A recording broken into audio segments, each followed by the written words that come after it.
Eric, well, we heard FedRAMP cited there. We know there is a draft out there.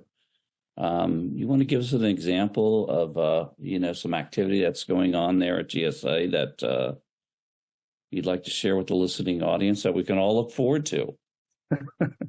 Sure. Wherever I go, people just sort of can't help but talk about FedRAMP in some way, and sometimes it's positive, sometimes it's not. Yeah, I was going to say the good and the bad, right? That's right. I gave in my opening a little bit of like kind of the context for what's going on, right? And I think the big priority right now, certainly for me and for GSA, is that we're reorganizing how FedRAMP works to try to catch up to how the cloud works and how agencies have been working. One of the things that we did recently is we published a public roadmap for the program, and which is sometimes a little tricky for agencies to put out there. It makes you a little share a little vulnerability of like what you think you're going to be doing, put some ideas of timelines around them, and we really felt that was important to show a direction and show a bit of a vision for how we're working strategically to be responsive to what certainly everyone on this call is seeing and what we are seeing, right? And it's a plan for us that it's certainly aligned with what Congress was looking for in the FedRAMP Authorization Act, what the White House is looking for in that draft memo. But what's just as important is it's based on the program's lived experience here at GSA, working with agencies, working with cloud providers. I don't want to put too much emphasis on what's ultimately a plan. It's more important is what we do. I do think one of the things that is valuable about how we're structuring our work right now is that we are really orienting ourselves around showing evidence of progress and value as early as possible, right? So internally, there's a lot of language where we talk about MVPs, minimum viable products, and pilots, really pushing ourselves to get things out earlier than we might ordinarily be comfortable with, so that we can get that feedback, understand what users are seeing as valuable and customers are seeing, keep momentum with our partners, and ultimately just understand what's getting the most traction, where we need to focus our resources.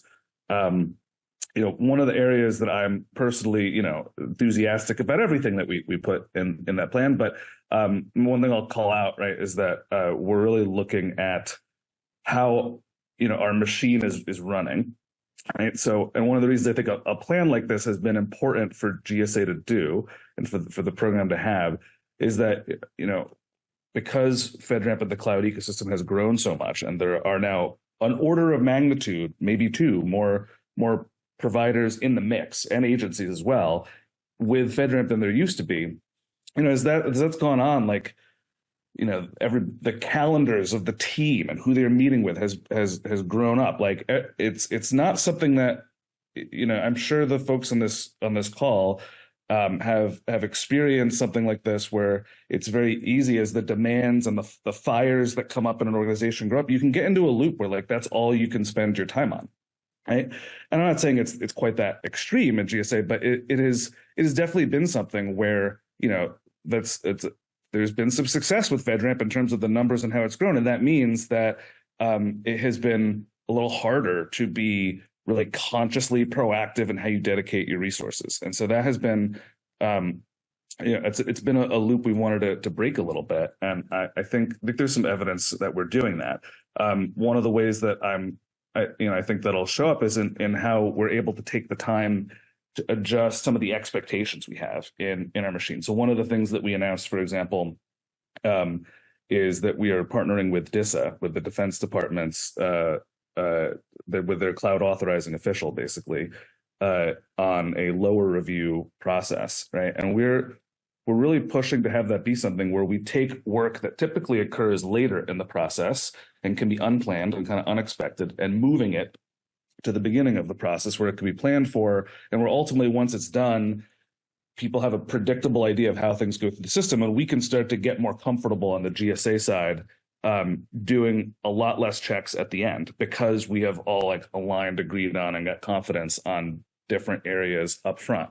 And we want to do something similar with our change request process. And like, that's a philosophy that I think we want to spread through the program, where we're moving as much into the predictable and planned for part of the process as possible, so that we can, we get more comfortable knowing that the control that we have is on the process and not like on every little snapshot along the way.